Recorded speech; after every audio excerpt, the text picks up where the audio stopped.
Hola, buenos días, ¿me escucho bien? Una disculpa, estoy teniendo unos problemas con la conexión, pero ahorita en 5 minutos, o no, a las 7:05 iniciamos.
Ok, no sé si ya se ve bien mi pantalla.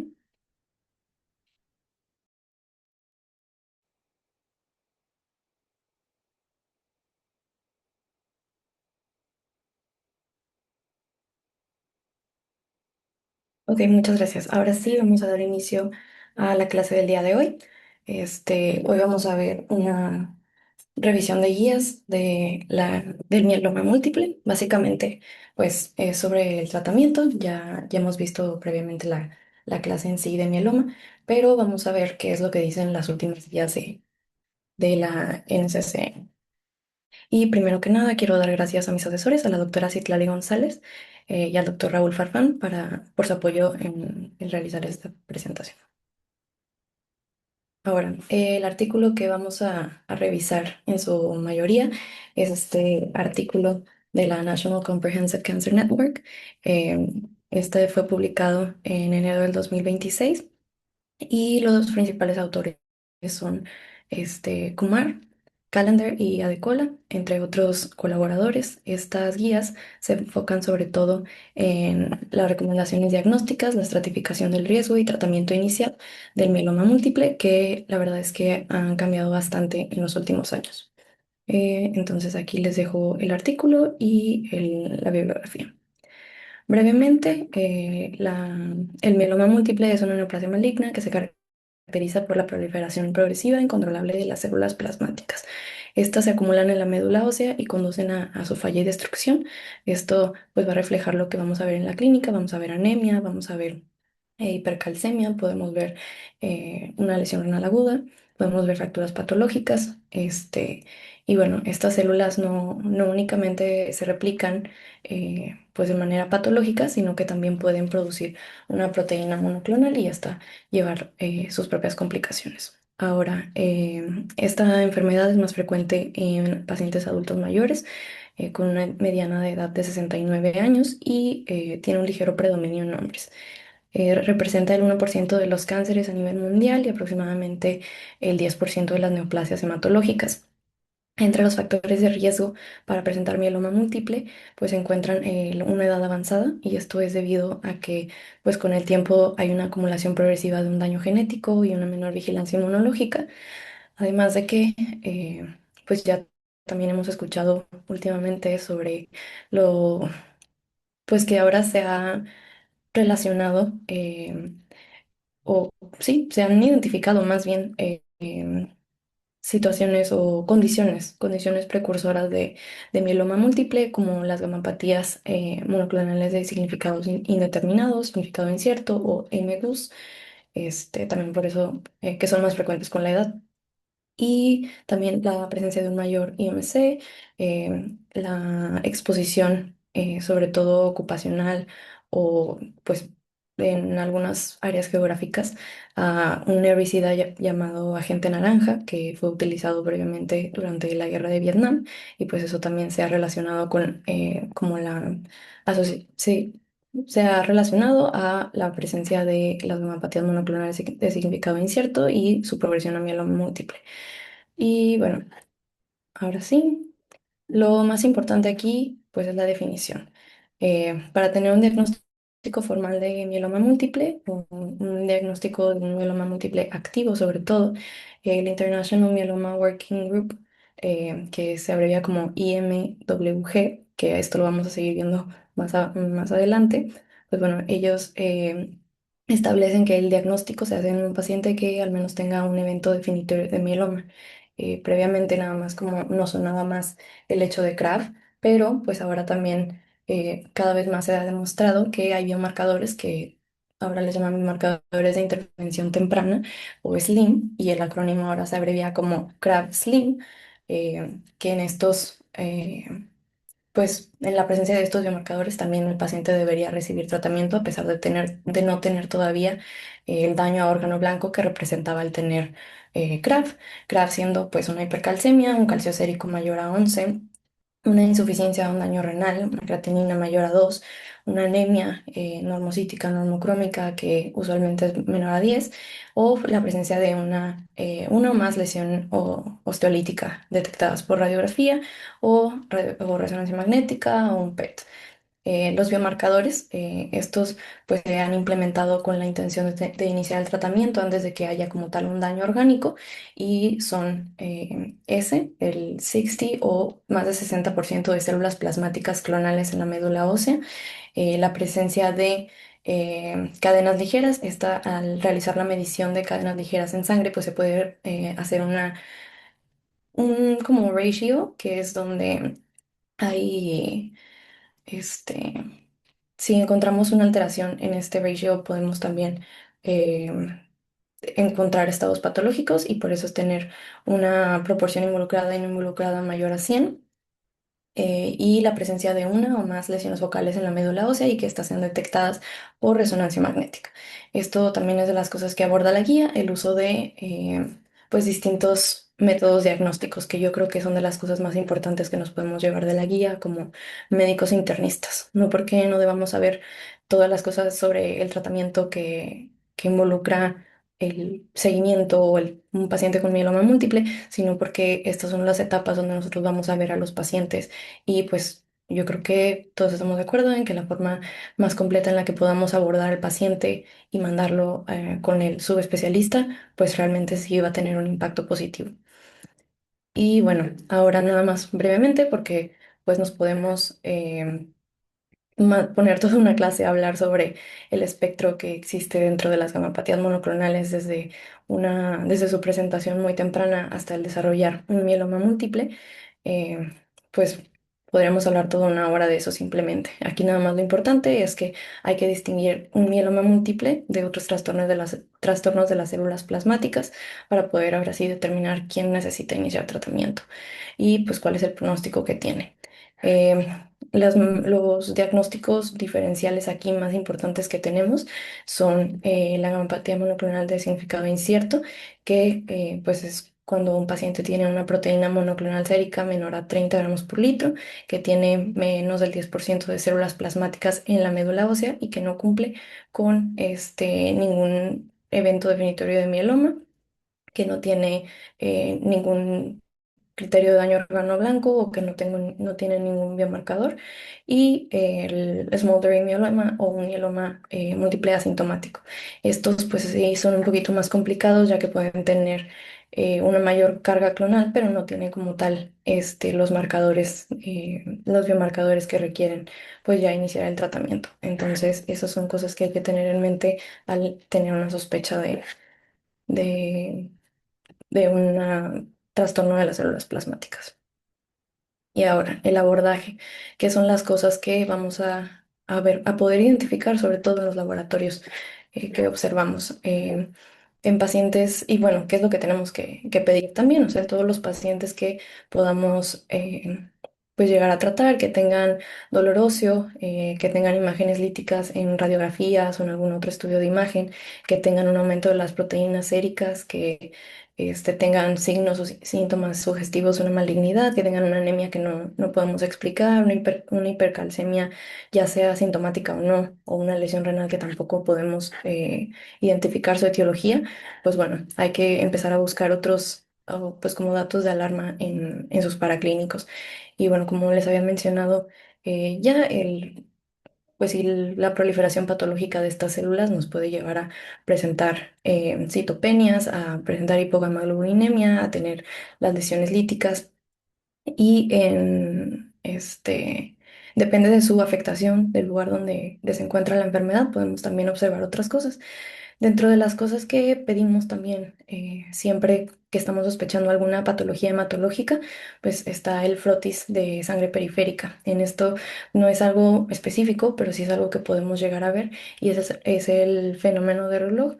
Esto, pues bueno, no vamos a observar necesariamente las células plasmáticas en el frotis de sangre periférica, pero es importante que podemos observar este fenómeno donde está la como aglomeración de los eritrocitos debido a la elevación de las proteínas séricas. Y dentro de las otras cosas que podemos solicitar en caso de que estemos sospechando de un mieloma múltiple, están el BNP y NT-proBNP, que pues bueno, esto no es necesariamente para el diagnóstico, sino para detectar, o en caso de que estemos sospechando de que tenga algún compromiso cardíaco la enfermedad. eh, Esto puede ser importante, sobre todo en la amiloidosis asociada a cadenas ligeras. Y bueno, la estadificación, esto, pues bueno, como elevador inespecífico que podemos llegar a encontrar es la elevación de la lactato deshidrogenasa, la LDH, y pues ya esto en conjunto con la beta 2 microglobulina son pues marcadores que nos pueden ayudar a, ¿cómo se dice? A pues ver como el burden tumoral que pueden tener los pacientes. Y bueno, ahorita vamos a hablar más de esto, pero es importante saber que también tenemos que abordar con paraclínicos la orina, o sea, tenemos que solicitar una recolección de proteína en 24 horas, y aquí puede ser importante también la electroforesis de proteínas en orina o la inmunofijación en orina. Y bueno, la inmunofijación sérica y la medición de cadenas ligeras. Pues aquí vamos a irnos desde el principio, la electroforesis. La electroforesis pues nos va a poder ayudar a abordar si nuestra elevación de proteínas séricas es patológica o no. Aquí podemos encontrar una... Aquí nos va a decir pues si hay picos policlonales o si son monoclonales y así podemos determinar si es realmente un estado patológico o hacia dónde ir nuestra sospecha clínica, ya que sabemos que si tenemos en efecto un pico monoclonal patológico, sobre todo por ejemplo un pico mayor a la albúmina sérica, pues podemos solicitar también la inmunofijación sérica para determinar el tipo de anticuerpo, el tipo de cadena pesada que estamos observando. Entonces, pues bueno, esto no siempre va a ser lo que nos va a definir, o sea que no siempre va a salir también en la inmunofijación sérica y por eso también las guías mencionan que es importante solicitar la medición de cadenas ligeras libres y con esto el ratio que tenemos que medir porque las células plasmáticas no siempre van a producir el anticuerpo completo y en estas situaciones puede ser más difícil diagnosticar el mieloma ya que pues lo único que está en sangre no lo estamos midiendo directamente y por eso hay que solicitarlas cadenas ligeras libres. ¿Ok? Y la electroforesis de proteínas en orina. Pues bueno, aquí la electroforesis sérica nos ayuda a primero a estimar la cantidad de proteína monoclonal cuando esta es medible. Y en estos pacientes también hay que solicitarles una electroforesis de proteínas en orina. Esto, pues básicamente las guías lo mencionan como que es en un momento en el diagnóstico, en caso de que los pacientes no tengan proteína urinaria medible. Si no la tienen, no se vuelve a repetir el estudio, a menos de que ahora sí estemos como ya en estadios avanzados del tratamiento y queramos confirmar si están en remisión, pero no requiere como una medición seriada en los pacientes en los cuales este, no se encuentra inicialmente. Y la inmunofijación en orina. También puede ser útil al diagnóstico cuando sobre todo se sospecha de la enfermedad por cadenas ligeras, porque les digo que no necesariamente la vamos a detectar siempre eh, al inicio. Y bueno, en cuanto al abordaje, eh, lo que todos sabíamos al momento de sospechar de un mieloma múltiple era hay que pedirle una serie ósea. Y la serie ósea, pues en estadios avanzados puede ser algo útil, pero la verdad es que pues ahora tenemos mejores métodos diagnósticos y hasta eso, por ejemplo, en el metro que tenemos recursos limitados, pues hasta hablando con los de rayos sí podemos lograr que nos ayuden a tomar una tomografía de cuerpo completo de baja dosis. Entonces, pues bueno, las guías sí mencionan que la serie ósea, pues no tiene una utilidad limitada porque pues tiene una muy baja sensibilidad y pues esta usualmente sí se incluye pues las radiografías de cráneo, columna, tórax, costillas, húmeros y fémures. Esto es porque de los, la mayoría de los casos se afectan aquellos huesos con médula hematopoyética activa y eso es el esqueleto axial. La serie ósea, pues bueno, también creo que hemos visto varias veces ya los tipos o los signos radiográficos que podemos encontrar en los pacientes que ya tienen una enfermedad avanzada que podemos encontrar, por ejemplo, las lesiones líticas en sacabocado en cráneo, las lesiones líticas, osteoídicas también en pelvis y en huesos largos, podemos ver fracturas, aplastamientos vertebrales, y esto ya es cuando pues tenemos una, una destrucción ósea muy importante, ya que pues para que se pueda ver una lesión lítica tiene que haber una destrucción de al menos 30-40% del volumen trabecular del hueso para poder identificarlo. Entonces, pues se han realizado estudios donde ahora el International Myeloma Working Group recomienda como tal utilizar mejor un ataque de baja dosis de cuerpo completo. Esta pues es un ataque que va específicamente a buscar lesiones en hueso. Tiene pues una radiación efectiva mucho menor, así casi como el 10% de lo que es una, un ataque normal. Esto nos permite evaluar con mayor sensibilidad las partes donde pueden encontrarse lesiones más difíciles de identificar, como pelvis, costillas, huesos planos. Este, Aquí pues la evidencia está, o bueno, la recomendación está basada en un estudio donde se identificaron, donde se estudiaron pacientes con trastornos de las células plasmáticas y el 25.5% de los pacientes tuvieron una serie ósea negativa, pero en el TAC sí se identificaron lesiones osteolíticas. Y también mencionaban que sobre todo esto es importante en la columna y pelvis, cráneo y costillas, porque es donde pues sí es más difícil identificar estas lesiones. Ahora, el PET. El PET, la verdad es que ha demostrado que detecta más lesiones en combinación con el TAC, con un TAC de baja dosis, y siempre pues también mencionan que debe hacerse como en conjunto. Em, el ajustar pues y la radiación para que sea como un TAC de baja dosis, además de administrar el marcador para poder ver las lesiones metabólicamente activas. Aquí, pues bueno, sobre todo útil en la estadificación, en evaluar la enfermedad extramedular y nada más, sí es importante que un estudio negativo no excluya la enfermedad en todos los casos, pero como la recomendación inicial es realizar un PET con TAC de cuerpo completo de baja dosis en todos los pacientes en los cuales se sospecha de mieloma múltiple. En cuanto al abordaje, bueno, sabemos que tenemos que evaluar directamente la médula ósea. Se tienen que hacer un aspirado medular y una biopsia de médula ósea. Aquí, pues estos nos sirven para distintas cosas. El aspirado nos permite estudiar las células plasmáticas, realizar una citometría de flujo, realizar un FISH y otros estudios moleculares. Y la biopsia nos permite valorar directamente pues, la morfología medular, el cuantificar también la infiltración con inmunohistoquímica. Y pues bueno, esto sí mencionaba como que es importante hacer ambos porque la infiltración del mieloma puede ser focal o puede ser parcheada y el aspirado a veces puede subestimar la carga tumoral. Y bueno, en cuanto a los estudios moleculares, el FISH se utiliza sobre todo en las células del aspirado, como les había mencionado, y es para las células CD38. Este, esto puede aumentar el rendimiento diagnóstico y realizarlo únicamente en las células plasmáticas y este, pues bueno, es para identificar las mutaciones, pues un poquito hablar de cómo se va a comportar la enfermedad, cuál es el pronóstico del paciente. Nos ayuda a identificar las mutaciones, que ahorita vamos a hablar más específicamente de ellas, porque se dividen de acuerdo al riesgo, qué mutaciones son de un riesgo estándar y qué mutaciones son de alto riesgo. Esto sobre todo es importante por aquellos pacientes que presentan una de lesión 17p13 que condiciona una pérdida de la heterogenicidad de TP53 y se considera una característica de alto riesgo. Y también, este, por ejemplo, aquellos pacientes que van a tener que tienen una enfermedad de riesgo estándar, como la translocación 11-14 y aquellas que tienen un peor pronóstico.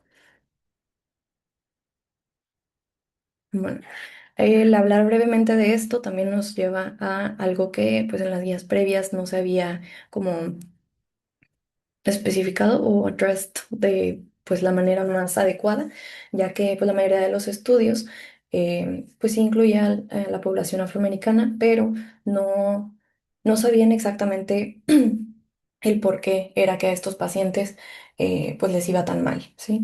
Antes pues lo mencionaban como limitaciones en los estudios, sobre todo de tratamiento, pero pues la representación en los estudios de los pacientes no era lo suficientemente significativa como para que ellos pudieran buscar razones.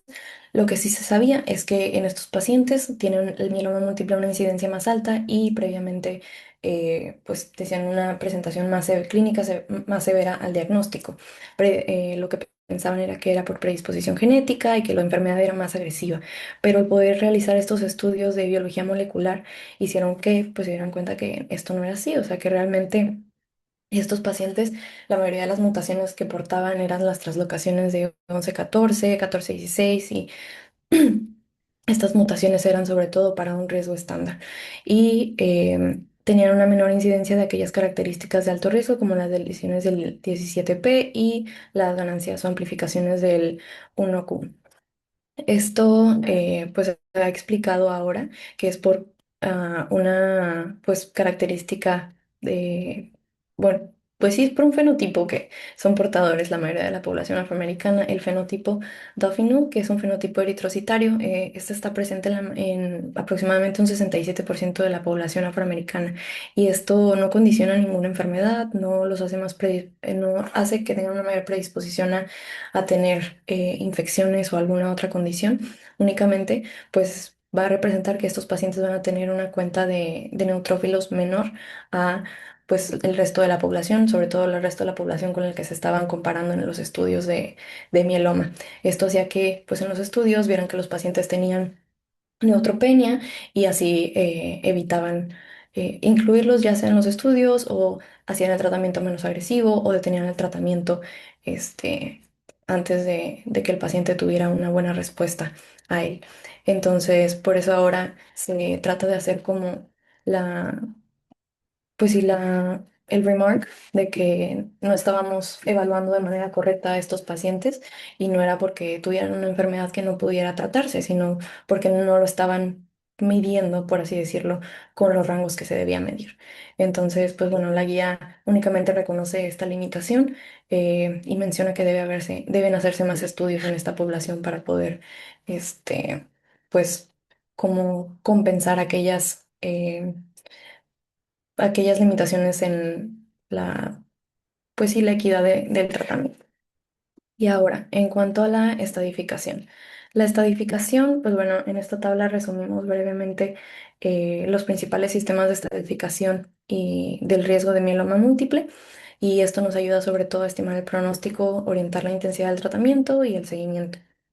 El primer sistema que tenemos es el International Staging System. Este es el más simple, únicamente utilizaba las variables de la beta 2 microglobulina y la albúmina. Y pues la beta 2 ya hemos mencionado que es sobre todo para la carga tumoral, se puede elevar también y como no representarse como lo más confiablemente en pacientes que tienen insuficiencia renal. Y bueno, aquí la gran limitación que tenía es que pues realmente no estamos considerando la biología del tumor. Por eso se desarrolló la escala revisada del International Staging System, que es la RISS. Y bueno, aquí ya estamos incluyendo también los niveles de LDH y la citogenética por FISH. Aquí, pues el problema, o bueno, aquí ya estamos hablando de las alteraciones citogenéticas, la presencia de la deleción 17P, la translocación 414, 416, y no estamos hablando ya también del comportamiento biológico. El problema es que aquí ya muchos pacientes se quedaban en el riesgo intermedio.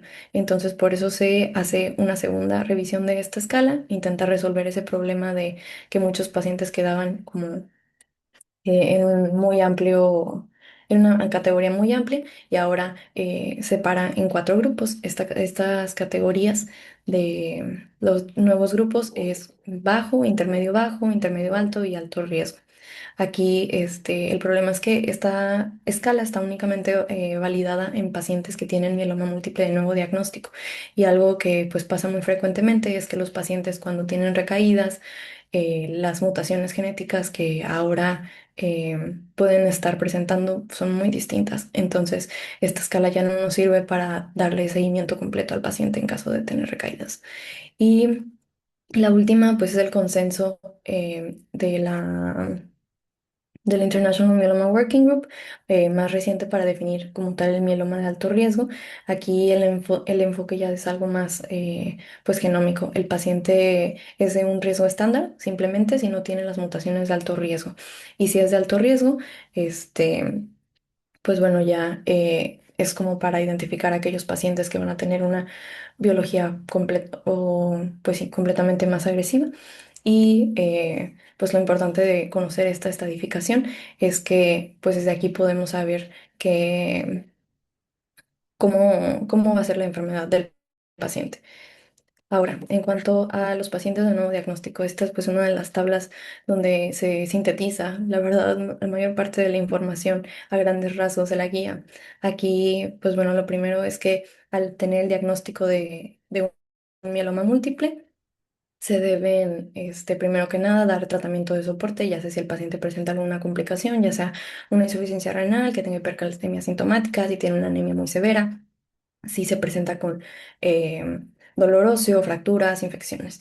Ya una vez teniendo esto, pues bajo control, por así decirlo, el paciente debe ser eh, referido a un centro de trasplante lo más pronto posible, ya que, pues, aparte de que esto da una mejor atención, un mejor pronóstico a largo plazo, es que al iniciar tratamiento, las células madre deben ser recolectadas lo más pronto posible en caso de considerar un trasplante de células hematopoyéticas. Y bueno, el después de iniciar la terapia, en el seguimiento se va a estar midiendo la respuesta al tratamiento y se debe estar vigilando la toxicidad. Ahorita que entremos al tratamiento, vamos a ver un poquito más sobre eso. Y nada más, pues saber que para el seguimiento se van a estar solicitando electroforesis e inmunofijación sérica, la medición de cadenas ligeras libres en suero y si este paciente tenía proteína monoclonal urinaria presente, pues también estos exámenes en orina.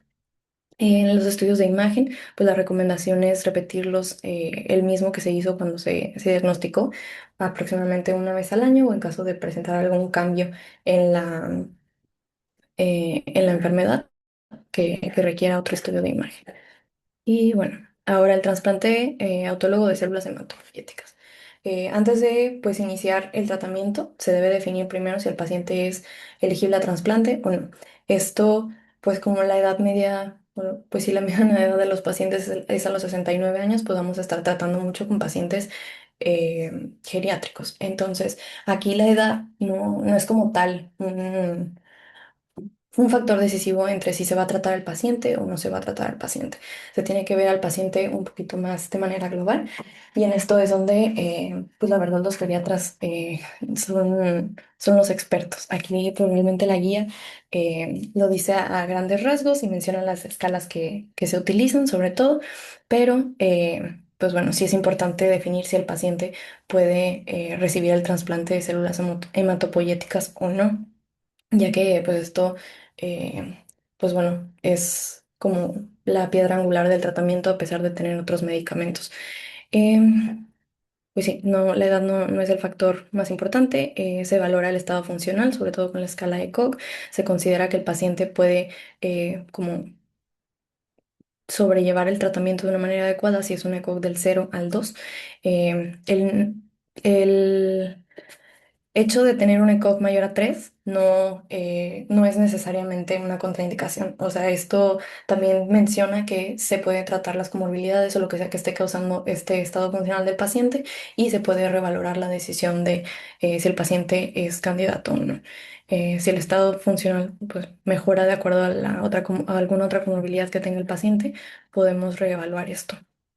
Y bueno, en cuanto al trasplante de autólogo de células hematopoyéticas, pues no es como lo único que se debe hacer, es una estrategia como parte de el tratamiento.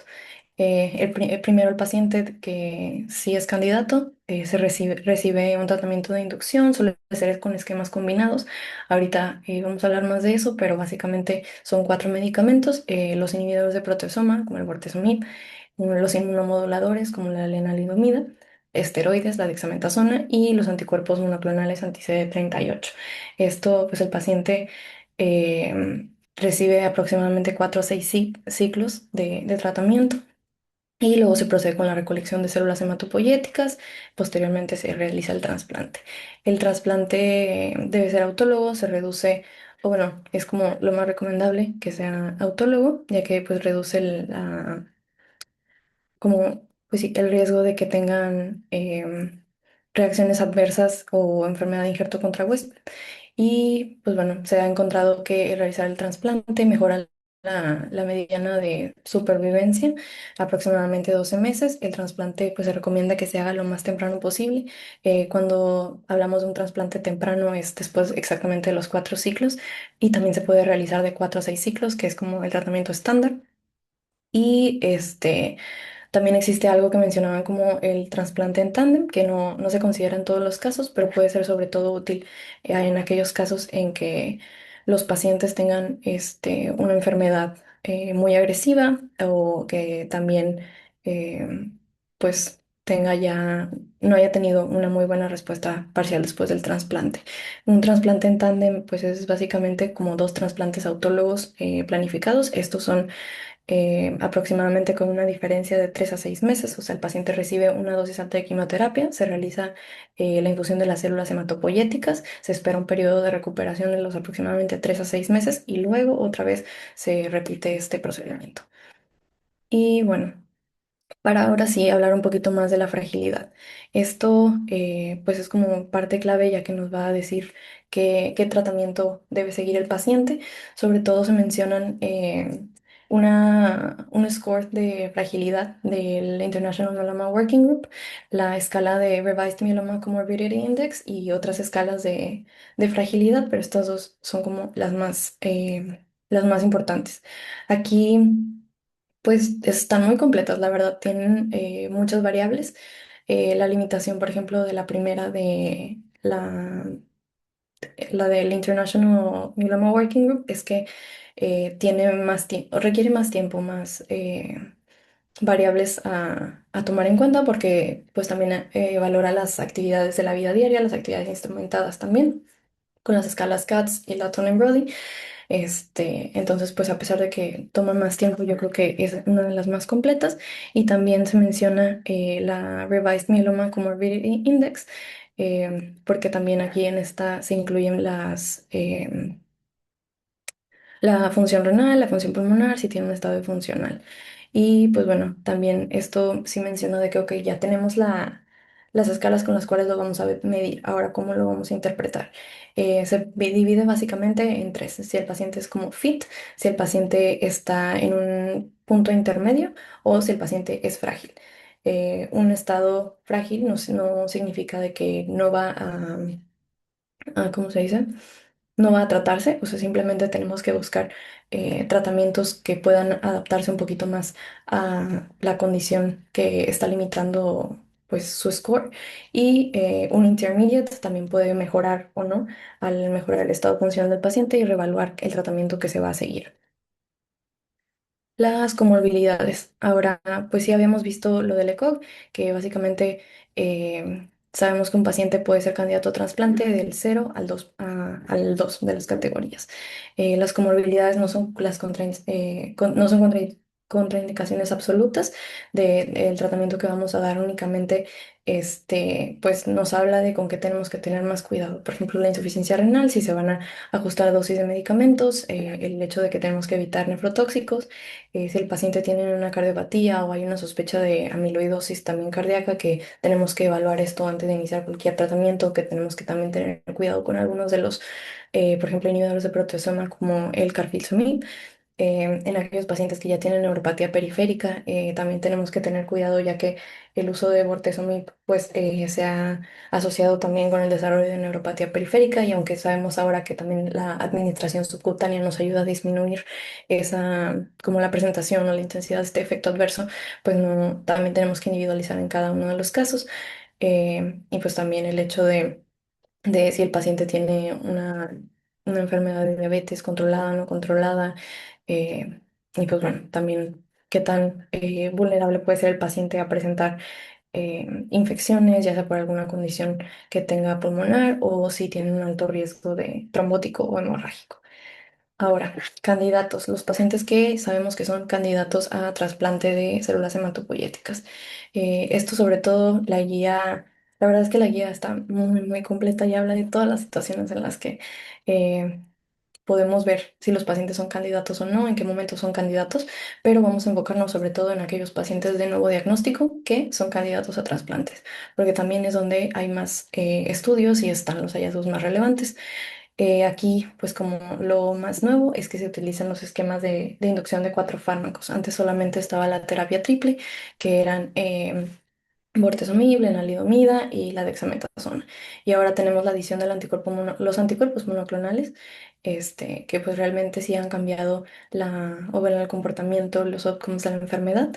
Y vamos a ver ahorita más específicamente cuál es, pues cuál es ¿cuáles son las cosas como más importantes en cuanto a esto? Una de... aquí, no.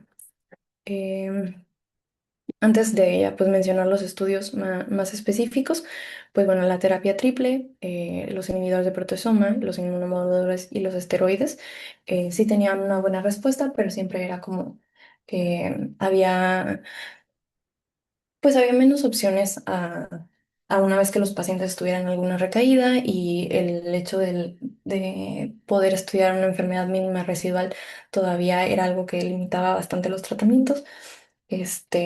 pero ahora que se ha estudiado la adición de los anti-CD38, pues se ha encontrado una mejor respuesta al tratamiento en los pacientes.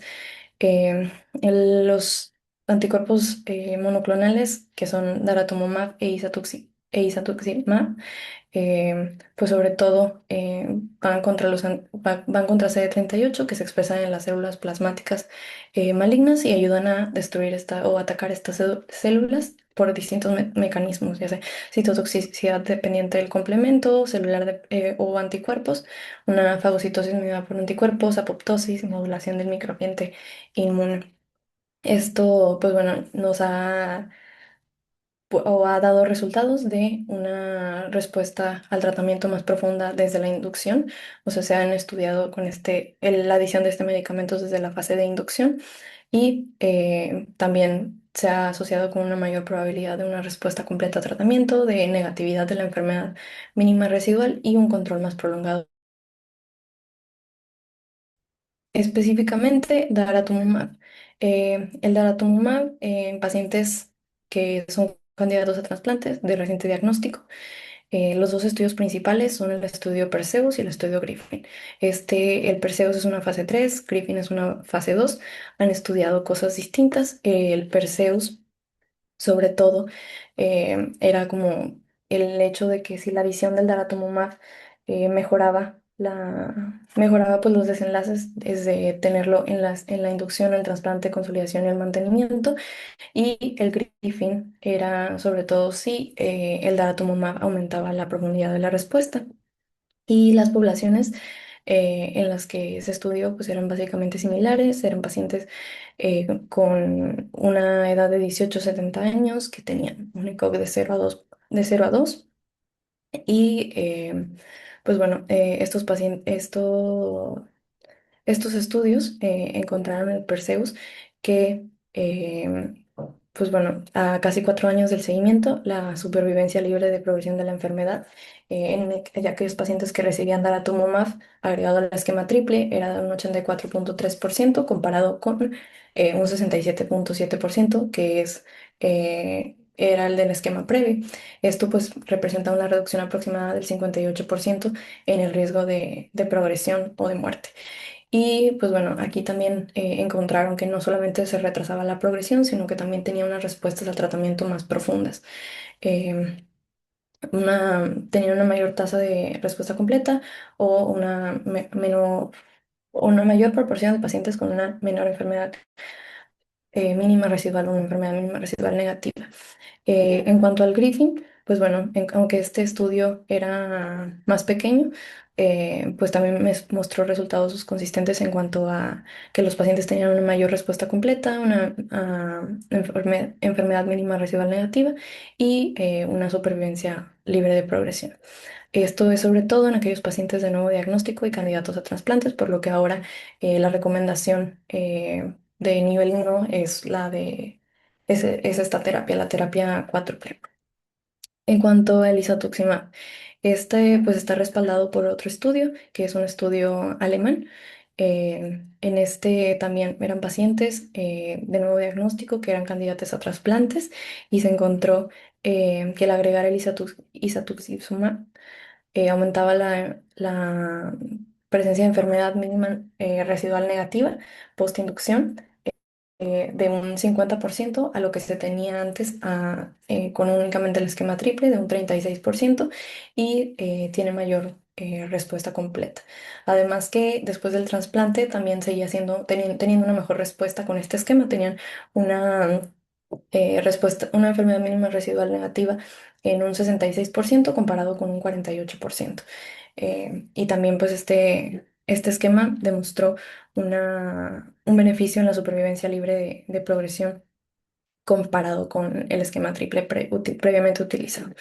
Entonces, pues bueno, ahora que sabemos que los esquemas cuádruples son como el estándar en estos pacientes, todos los pacientes al tener ya el diagnóstico y saber o de haber determinado el hecho de que si son candidatos o no candidatos, si son qué características moleculares tienen, pues bueno, ahora ya se manda.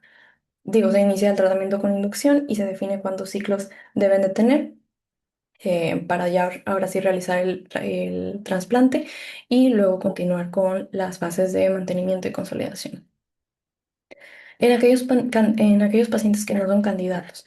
Ahora, pues en estos pacientes el objetivo no nada más es como tener una respuesta profunda pues por el mayor tiempo posible. Aquí pues una de las como technicalities de esto es que el paciente debe mantener el tratamiento hasta pues básicamente tener o ya no tener tolerancia o el haber tenido progresión.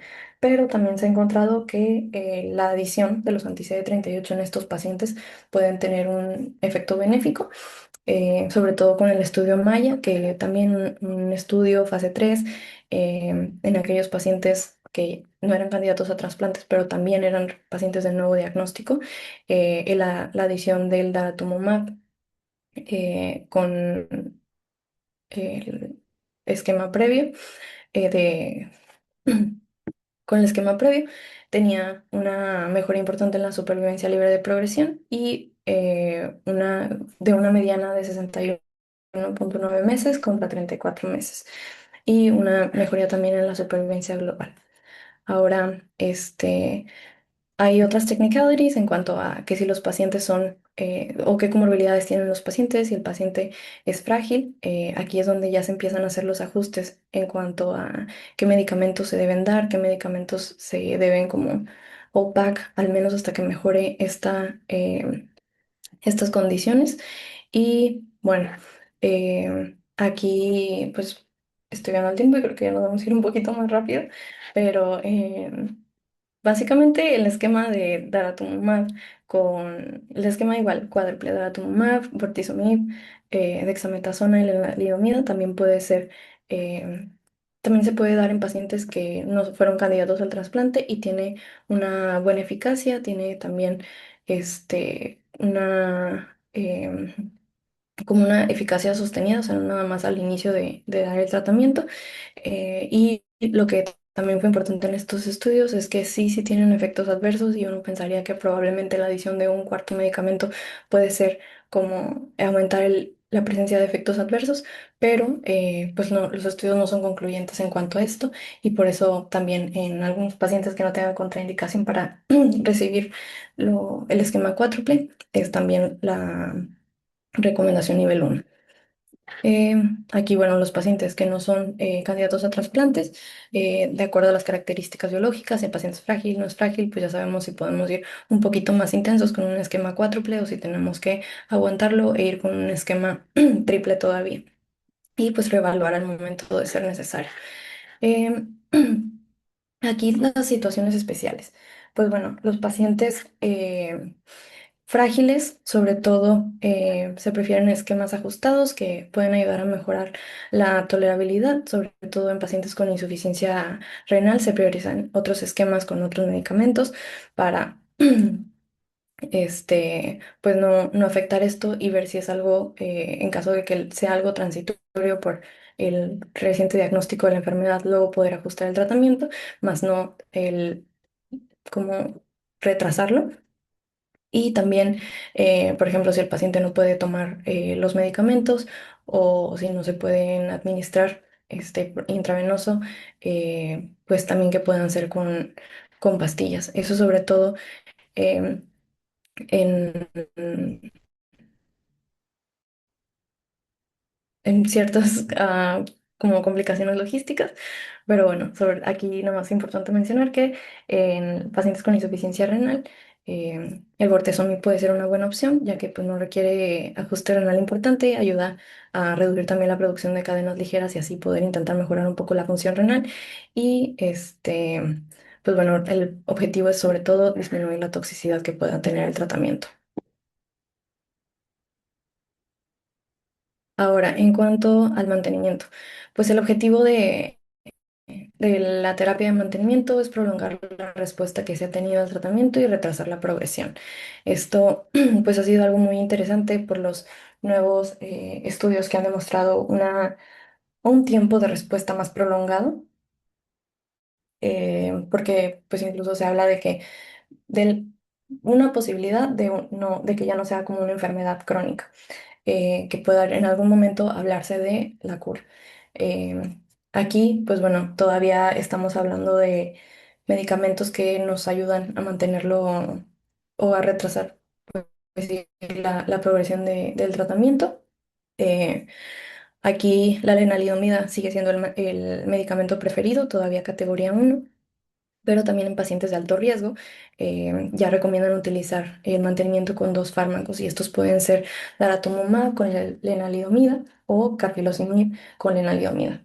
Aquí es sobre todo para como ser un poco más agresivos en cuanto a que el paciente pueda tener una recaída si es un paciente de alto riesgo. Sobre la duración, todavía es algo que no está como bien determinado, las decisiones todavía van siendo como individualizadas de acuerdo al paciente. En el estudio de Perseus, el daratumumab podía suspenderse al menos 24 meses eh, después o sea, de 24 meses de terapia de mantenimiento si presentaba una respuesta completa o mejor y una enfermedad mínima residual negativa sostenida por al menos 12 meses. Mientras que la lenalidomida sí se continuaba hasta presentar datos de progresión de la enfermedad o toxicidad del medicamento. Y pues bueno, aquí no tenemos esto todavía definido, pero sí tenemos cuáles son los medicamentos que ayudan a como prolongar un poco más la respuesta al tratamiento. Ahora, cosas que no venían muy bien especificadas en las guías, pero pues hablando con mis asesores sí es algo muy importante porque son cosas que vamos a ver también como internistas, no necesariamente como tenemos que ser hematólogos para ver pacientes que puedan llegar con ya sea alguna complicación o necesidad de ajuste del tratamiento o necesariamente que vayamos a nosotros a hacer estas intervenciones, pero al menos saber que son necesarias. En mieloma múltiple, pues el tratamiento de soporte óseo es muy importante. Los fármacos principales aquí son los bifosfonatos intravenosos, especialmente el ácido zoledrónico, y pues también de acuerdo al International Myeloma Working Group, se considera que este es el agente preferido en pacientes de nuevo diagnóstico. Eh, las guías de la ASCO también recomiendan pamidronato 90 miligramos o ácido zoledrónico 4 miligramos cada 3 o 4 semanas en pacientes con mieloma activo y consideran que el denosumab puede ser una alternativa importante, sobre todo si hay compromiso renal, porque pues ya no requiere ajuste renal como los bifosfonatos. Y también saber que antes de dar bifosfonatos o denosumab es importante revisar la función renal, los niveles de calcio y vitamina D y la salud dental, perdón. Eh, Ahora, en cuanto a la tromboprofilaxis, pues bueno, los pacientes pueden tener un mayor riesgo de presentar de un mayor riesgo trombótico. Esto ya sea no únicamente por el tener una neoplasia, sino también por los tratamientos que están recibiendo. Este riesgo es mayor con medicamentos como la lenalidomida, que ya dijimos que se utiliza por periodos prolongados de tiempo, y el riesgo puede aumentar en aquellos pacientes que tienen alguna otra condición que pues esté siendo como exacerbando este riesgo, ya sea que tengan alguna hospitalización, que tengan periodos prolongados de inmovilidad, alguna cirugía, o ya sea que también tengan antecedente de trombosis venosa. Esto, pues bueno, tenemos para apoyarnos el score IMPEDE, eh, que bueno, aquí no nos ayuda también a tomar decisiones y en aquellos pacientes con bajo riesgo se puede considerar únicamente dar aspirina, pero en aquellos pacientes que tienen un mayor riesgo se puede considerar la anticoagulación profiláctica con heparina de bajo peso molecular o un anticoagulante oral como rivaroxaban. Esto pues ya va a depender de acuerdo de las condiciones del paciente. Y algo también importante, estos pacientes pues tienen un alto riesgo de complicaciones debido a los medicamentos que están pues tomando. Aquí pues puede esto ser también por la edad, que tengan otras comorbilidades, las dosis de esteroide que estén tomando. Entonces hay que considerar que pacientes pueden requerir terapia antiviral profiláctica como contra herpes zóster y estos son sobre todo aquellos pacientes que tienen los inhibidores de proteasoma, como el bortezomib, y también los pacientes que reciben los anti-CD38. Esto, pues bueno, también mencionaban que específicamente el uso de la inmunoglobulina intravenosa únicamente se considera en infecciones recurrentes o en pacientes que tengan una hipoglobulinemia severa. No, no es de rutina en todos los pacientes. En cuanto a la antibiótico-terapia ahora sí como tal, se considera dar trimethoprim, sulfamethoxazol en aquellos pacientes que están recibiendo esteroides a dosis altas o por periodos prolongados, en aquellos pacientes que también tengan una linfopenia profunda, que ya hayan tenido múltiples líneas de tratamiento, que sigan con este nivel importante de inmunocompromiso. Y pues bueno, en aquellos pacientes que ya han tenido múltiples recaídas, eh, que por ejemplo también no vamos a hablar mucho de eso porque ya pues casi se nos acaba el tiempo y la guía era muy extensa en cuanto a esto, en aquellos pacientes que también reciben terapia con células CAR-T o anticuerpos específicos, un teclistamab, pues bueno, aquí esto puede ser un poco más relevante debido al grado de inmunosupresión que pueden tener los pacientes y las líneas de tratamiento previas que ya pues estaban recibiendo. En cuanto a la vacunación pues sí es algo muy importante también en estos pacientes por lo mismo que están recibiendo múltiples medicamentos que los van a hacer más vulnerables. Ahora, aquellas vacunas que están recomendadas en la mayoría de los pacientes, se puede dar la vacuna de la influenza y está siendo una vacuna inactivada de manera anual. En la vacuna del neumococo se puede dar también algunas vacunas de COVID-19 y la vacuna del herpes zóster recombinante. Aquí, en aquellos pacientes que recibieron ya el trasplante autólogo, se debe esperar aproximadamente de 6 a 24 meses, de acuerdo a la recuperación hematológica del paciente para una revacunación. Y lo que sí mencionaban es que se tienen que evitar las vacunas de virus vivos o vacunas vivas en pacientes que tienen una inmunosupresión significativa en ese momento, que tienen están en la etapa temprana después de un trasplante de células hematopoyéticas, que están en terapia con CAR-T o los anticuerpos biespecíficos. Ahora, algo que también es importante mencionar son los efectos adversos, los efectos de estos medicamentos que vamos a estar dando, que sí tienen una muy buena respuesta al tratamiento, están cambiando pues en sí el comportamiento de la enfermedad y pues aumentando la supervivencia, pero pues los van a recibir la mayoría por un tiempo prolongado. ¿Qué podemos esperar o qué tenemos que estar vigilando en estos pacientes? Con el uso de bortezomib, pues, los principales efectos adversos que suelen presentar los pacientes son la neuropatía periférica, puede ser el presentar infecciones por herpes zóster, o tener citopenias. Y aquí era lo que había mencionado hace rato sobre que la administración de este medicamento de vía subcutánea y también el administrarlo de manera semanal en lugar de bisemanal puede ayudar a reducir la presentación de esa toxicidad. Con la lenalidomida, pues el problema principal, que es una de las cosas que tenemos que estar vigilando, pueden ser las citopenias y las trombosis, por lo que se considera, por lo que el hecho de la tromboprofilaxis es algo relevante en estos pacientes. La dexametasona, pues los efectos que ya estábamos o que ya conocemos normalmente de hiperglucemia, insomnio, que tengan infecciones, fragilidad. Con los anti-CD38 pues también siguen siendo las principales complicaciones la presencia de infecciones o de una neutropenia. Y con el carfilzomib, que pues como el bortezomib tiene su complicación o su toxicidad específica, que es la toxicidad cardíaca y renal, por lo cual hay que estar vigilando la función renal y que no tengan algún deterioro en la función cardíaca en estos pacientes que lo están recibiendo. Ahora, en cuanto al seguimiento, en estos pacientes, pues bueno, si se realiza el trasplante autólogo, hay que realizar un PET o un TAC de baja dosis de cuerpo entero alrededor al día 100 y si hay una respuesta, si hay respuesta al tratamiento, hay una enfermedad estable, podemos continuar con la terapia de mantenimiento o pues la fase en la que estemos del tratamiento. Y si hay progresión o recaída, hay que reevaluar con laboratorios, estudios de imagen y de nuevo reevaluar la médula ósea, por lo que hemos mencionado que estos pacientes pueden tener cambios citogenéticos y con esto podemos tener podemos tener que reclasificar al paciente si es una enfermedad de riesgo estándar o si es una enfermedad de alto riesgo. Ahora, ¿cómo se definen las respuestas a tratamientos? Esto, la verdad es que también ya está un poco más complicado porque es algo que van a ver sobre todo más los hematólogos. Nosotros no lo vamos a ver tanto, pero sí me parece importante mencionarlo, que pues aquí la respuesta no se va a medir solamente al final del tratamiento, se debe estar midiendo de manera seriada. Se mide durante la inducción, al terminar esta fase del tratamiento, antes del trasplante, después del trasplante, en el mantenimiento.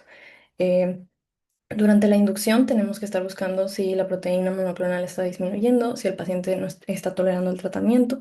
Se deben estar solicitando electroforesis e inmunofijación sérica, las cadenas ligeras libres en suero, si también había proteína en orina y pues vigilar las toxicidades, por ejemplo, en la biometría hemática.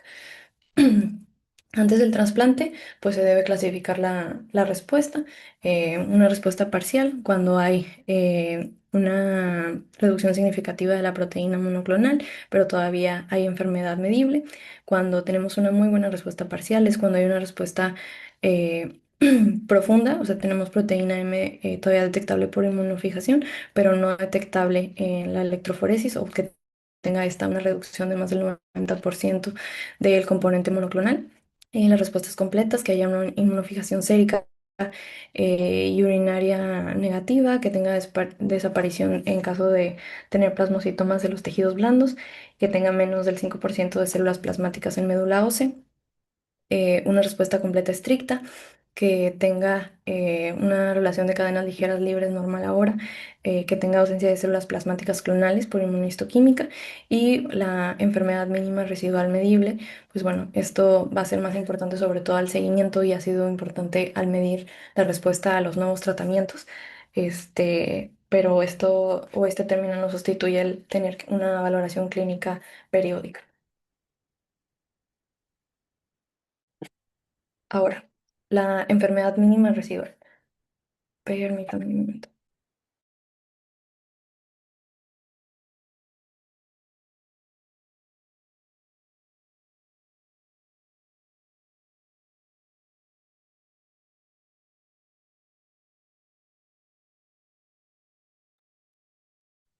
La enfermedad mínima residual, pues bueno, básicamente tenemos que estar evaluando médula ósea con otras técnicas o tenemos que estar buscando, eh, pues, cómo detectar o, sí, el detectar la enfermedad, aun cuando está a niveles muy, muy bajos, ya que, pues, el tener una enfermedad mínima residual negativa tiene mejor pronóstico, una mayor supervivencia libre de progresión. Y pues bueno, este, esto,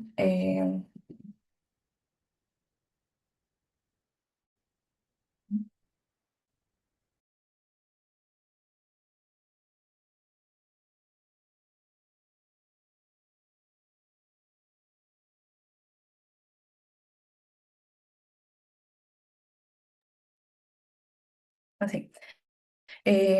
Pues bueno, la como relevancia más importante de esto es que aquellos pacientes que están siendo tratados con los nuevos medicamentos, estamos viendo que tienen pues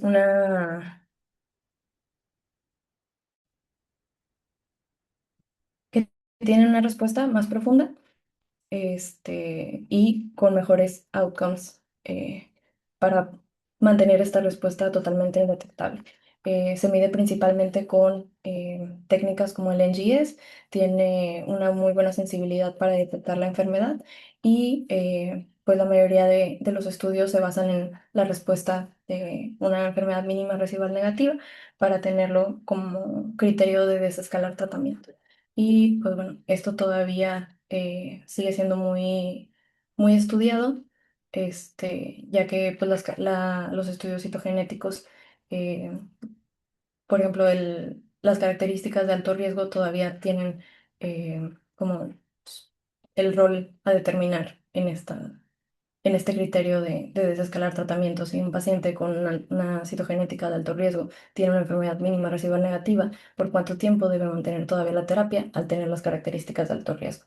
Aunque, pues, como comentaba, de que sigue siendo un criterio muy importante y sobre todo donde ha tenido mayor impacto en las nuevas terapias o el esquema cuádruple, esto es donde termina siendo todavía la incógnita, por así decirlo.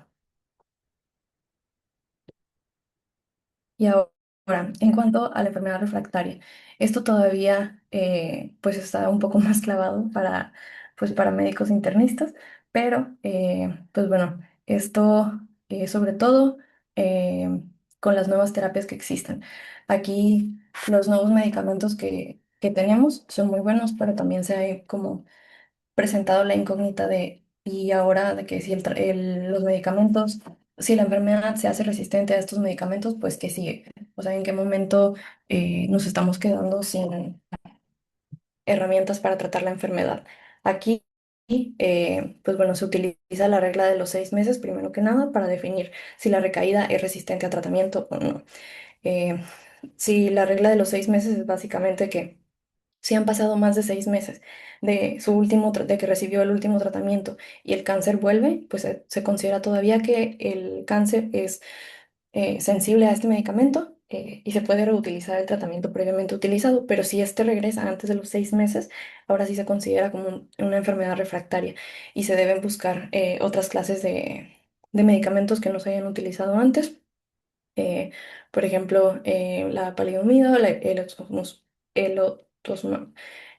también el carfilzonib, que pues aunque tiene un poco más de restricciones, pues todavía sigue siendo una muy buena línea de tratamiento. En cuanto a las terapias avanzadas, pues bueno, tenemos las células CAR-T, que sí, cada vez se consideran un poco más temprano debido a las características de la enfermedad. Usualmente tienen que tener al menos una o dos terapias previas fallidas y se ha observado que los pacientes tienen unas muy buenas respuestas al tratamiento con las células CAR-T, que pues previamente si ya habían fracasado dos terapias, los pacientes al recibir una tercera línea de tratamiento, tenían aproximadamente el 21.8% de respuesta completa con su tercer tratamiento y con las células CAR-T se ha encontrado una tasa de respuesta de aproximadamente el 73%.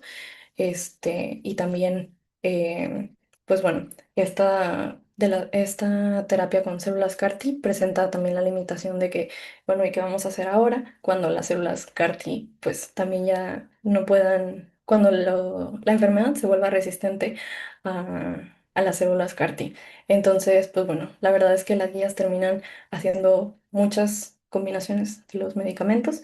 eh, Tienen muchas como technicalities en cuanto a si el paciente tiene esto en este momento y luego puedes cambiar a este medicamento y luego reiniciar el otro esquema y si va a hacer otra vez el trasplante, si se puede realizar un trasplante en tándem. Entonces, pues bueno, esa parte ya está un poco más complicada y más extensa, por lo que decidí nada más dejarlo como brevemente hasta aquí con la enfermedad refractaria, nada más explicar un poco sobre la enfermedad mínima residual y cómo su impacto en los nuevos tratamientos y en pues cómo termina siendo relevante para el seguimiento de los pacientes. Y pues ahora sí, creo que sería todo. Es la bibliografía que se utilizó para la realización de esta clase y no sé si alguien tenga algún comentario o alguna pregunta.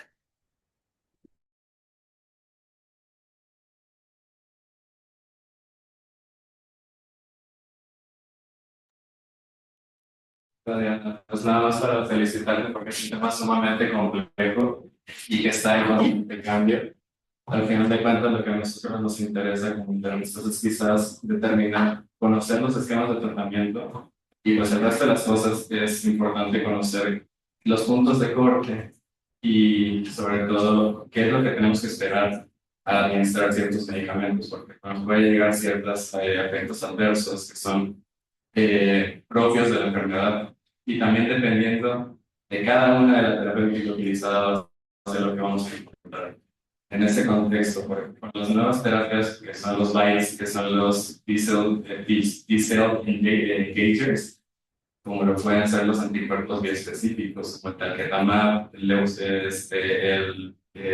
teclistamab, el Ratanab, hay que considerar mucho que en el momento en el que hay una recaída, una mnemotecnia que me sirve mucho es TRAP, es la T indica tiempo de la respuesta, el R es cómo le fue la respuesta al tratamiento previo, A de la agresividad de la enfermedad con la cual está regresando, y la P es el estado de funcionalidad, el performance status. Entonces, todo esto es lo que tenemos que considerar hematología posterior a próximas líneas de tratamiento.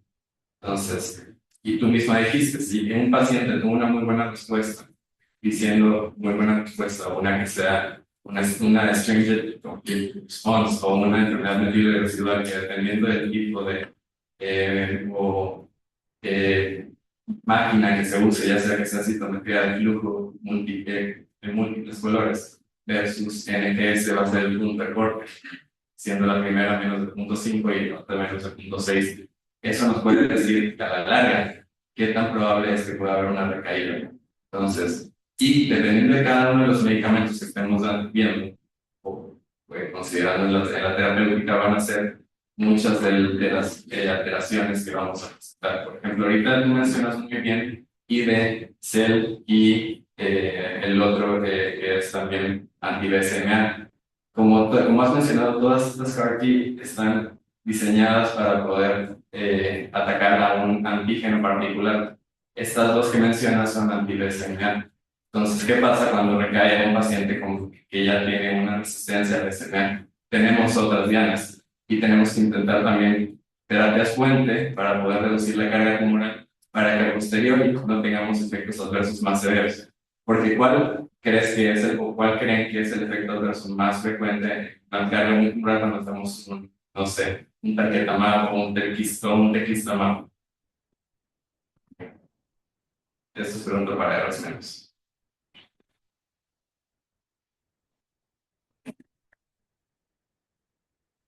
¿Qué es lo que podemos hacer? Pues, una carga acumulada. Exacto, entonces lo que podemos ver es más frecuente algunos de los efectos adversos de una carga temprana y una muerte celular, o sea, como el síndrome de vasopresicinas, que eso es algo que ustedes tienen que también considerar, porque aquí en México, al no tener la capacidad al no tenemos disponibles CAR-T, entonces, ¿qué es lo que utilizamos? La mejor terapia disponible. En este caso son los biespecíficos, que tenemos el tarquetamab, el teclistamab y algunas otras. Entonces, en este contexto, todo esto va a depender de cómo nos vamos a, qué es lo que vamos a tratar y qué es lo que nos vamos a esperar.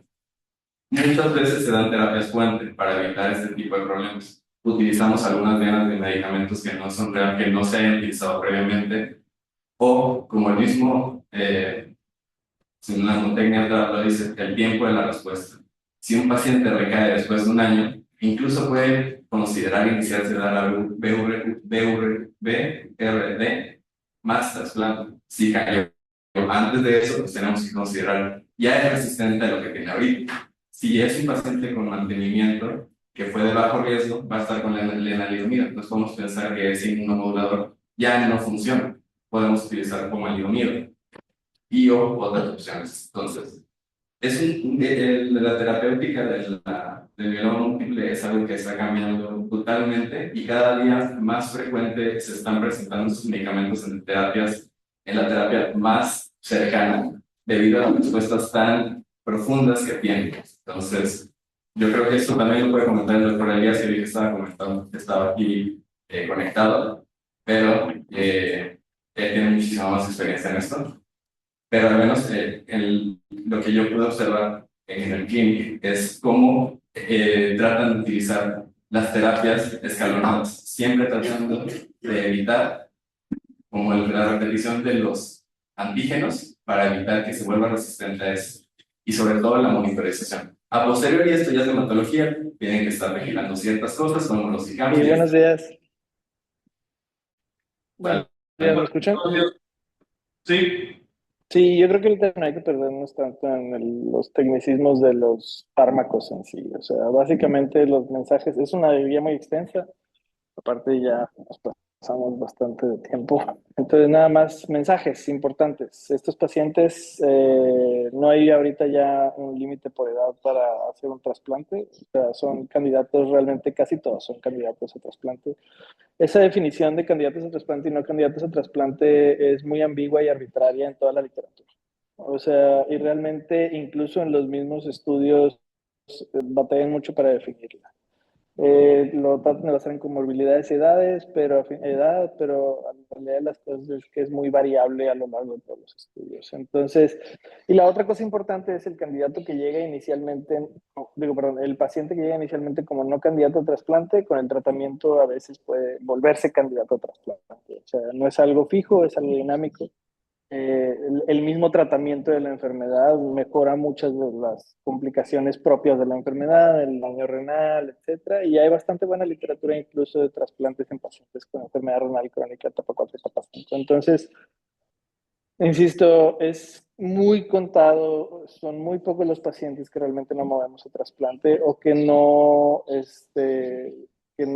reciben tratamientos completos. Uno, dos, la esperanza de vida de estos pacientes ha cambiado radicalmente. Estamos hablando que más o menos hace unos 25, 30 años estos pacientes vivían entre 3 y 5 años. Ahorita ya la mediana de supervivencia estimada para este grupo de pacientes que están recibiendo terapias cuádruples y rescates con bioespecíficos está proyectada entre 17 y 20 años. Entonces ya son pacientes que viven mucho, ¿ok? Y por eso tenemos que empezar a preocuparnos acerca, digo, antes la preocupación era que viva, ahora ya viven.